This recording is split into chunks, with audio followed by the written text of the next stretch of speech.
Hello YouTube family, it's Minnie here. Thank you for joining me. In this video, I wanted to show you guys everything I made in the month of February. Everything except paper crafting, because the paper crafting things, pieces I show you as a paper stash smash. And so I'm going to keep it that way, but everything else that I make, I'm going to do like a monthly video like this as much as I can. The YouTube algorithm really hates me when I do this because now I'm bringing in, other crafts, but hey, we got to do what we love. So let's get started. First thing I want to share with you guys is something that I'm so happy how it turned out. So this is a little frame that I made with scrap papers. I do have a video on how to create the dough with the scrap papers and make it into different shapes. I will put the link of that video in my description box so that you can check it out if you're interested in making something like this, something useful with scrap papers. So this is, supposed to be a kind of like a hanging frame, photo frame, so you can put photo on there, but I have a little cut apart that says home is where the heart is. So in the back it's just plain, but this is decoupaged and I've lined it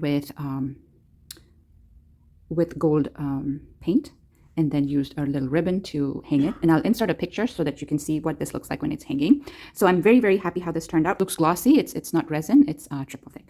So that's my first piece that I made. And then with the same dough, I made this bowl. And this is usually what I like to make, this shape of bowl, because it's kind of nice to, it's a nice good size, and it fits your knickknacks, it can be your key holders, something that you can put next to your bed to hold, I don't know, your jewelry or whatever comes out of your pocket, or hairpins or whatnot. So this is a very versatile decorative piece, and this is the other shape that I made. I'm not very happy with this one because I didn't realize that the bottom part is kind of raised. I like it nice and flat if I'm doing a square or rectangle shape. So in the future, I probably won't be doing this shape, but I do like my round bowls. So those are my, those are the things that I made with scrap papers.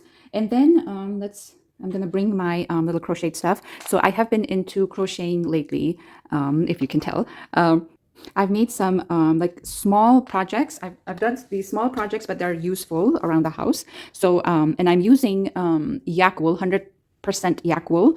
So I can't make any wearables with these because they're scratchy. And so I have to be very careful what I make because I can't wash them either. Or if I can't put them in the washer, I can only hand wash them. So there's only limited things I can make with these. And I find making mug rugs like this with jasmine stitch is the perfect project for my yarn that I have. And I have 2 more balls of yak wool, which I'm going to be probably be making the exact same thing in those colors. So I made about 5 of these. They feel really nice, like they're nice and thick, very luxurious feel. And I like how I did the cotton border. It gives a nice contrast to the fuzzy texture of the wool. And then the cotton yarn gives a nice defined stitch. So I really like how these turned out. And then I got bored for a little bit of doing the mug rug. So I thought, let me try something else. And I made this wristlet, which ended up being huge. Let me put this on so that you can see. So this is really big. I had to use the cotton yarn to do the borders for 2 things because the yak wool is not very sturdy. So I had to use the cotton yarn to do this part, so that this is, because this is where there's going to be most pull, and this is where I need it to be sturdy. So I had to use the cotton yarn to do that part. And in general, I like the border with the cotton yarn, but in this particular project it doesn't work very well. So in the future I'm still going to make wristlet with jasmine stitch, but I'm going to have to make it with cotton yarn and then not do the border like that. So, and then after that, with the same ball of yarn, so I had 150 grams of yarn. So I made this bag saver, plastic bag saver. The idea of the plastic bag saver is so cool, and this pattern is so cool too, but it does not work. As you can see, the bags are sticking out of the holes.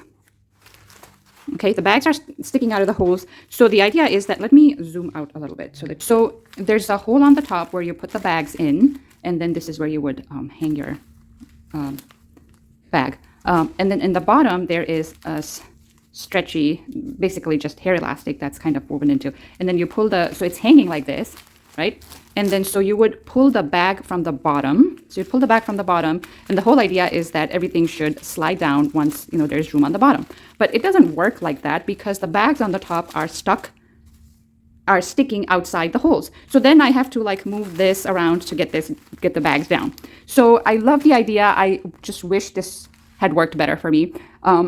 At some point this is going to fall apart because I'm going to be, pulling and tugging on the bag. So, and once this does, I think what I'm going to do is maybe line this with fabric and see if that makes a difference, because I really love the idea of making a bag saver like this. So use it until it falls apart, but I just wish this worked better.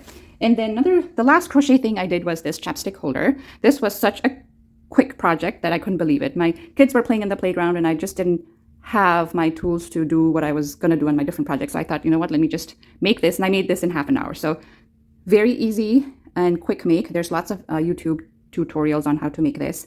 And then I put the little ring binder that, you can even just attach it to your wristlet, with your keys and stuff. And how convenient is this? You have your chapsticks right there when you need it, and your keys hanging. I want to make a little set that goes the chapstick holder, the maybe little coin purse, and hand sanitizer holder with a wristlet like this. I think that'd be super cool. So that's all the crochet stuff I did. Last thing I made is this ring. I haven't made jewelry in a while, and I think I'm going to be getting back into it in March, because I want to make the paper pad that I'm working with right now. I want to use it to make packaging for my jewelry. So watch out for the next video, because that's going to be cool. But anyways, I made this ring because my daughter wanted a fidget ring, and I typically don't like to make rings because it gets exposed to water and chemicals and things like that, and the color on the wire wears off really quickly, and then it starts looking ugly. So I usually don't like to make rings, but since it had a purpose, I thought, okay, let's just do it. So this turned out super cute. Her favorite color is teal, purple, and orange. So I kind of mix those colors in this ring, and it's supposed to go on your thumb. Now it fits her, it doesn't fit me. I actually made this pretty big that it was fitting me, but I know, as you can see, there's like little bent on the wires. I think she pressed it to make it fit her thumb better. So how this is supposed to work is that you put it on your thumb, and then you're fiddling with it with the beads back and forth. So instead of like scratching your skin around your thumb, you'd be playing with the beads on the ring. So that's the concept, and I thought this was pretty cool too. So that's everything I made this month, or last month, February, and I hope you guys enjoyed this video, and I will see you on my next one. Bye for now.